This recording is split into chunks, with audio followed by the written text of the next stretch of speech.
The Absynth interface is based around a series of windows that can be accessed from the navigation bar at the top of the display. Each window shows a different aspect to Absynth. For example, the performance window here shows you various controller assignments for MIDI and automation control.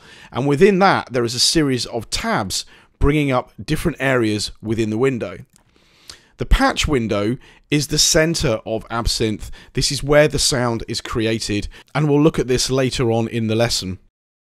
We also have access to an effect window, wave design, the envelopes, and LFOs.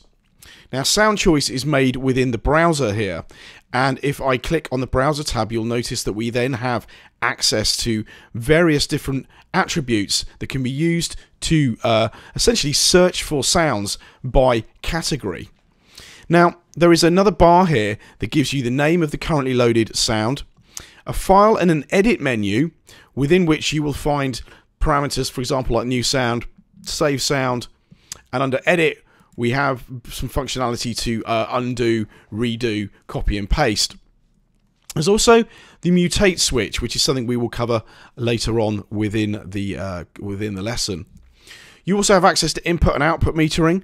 Absynth is capable of being run as an effect with up to 4 inputs, and we can have up to 8 outputs in Absynth. It can actually be used for surround sound processing, which is loads of fun if you've got the speakers. As you can see, I'm using Absynth in standalone mode.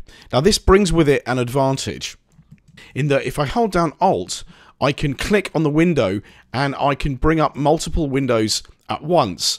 This is only available in standalone mode and it will not work if you run inside a DAW. So take time to explore the interface and make sure that you are familiar with it.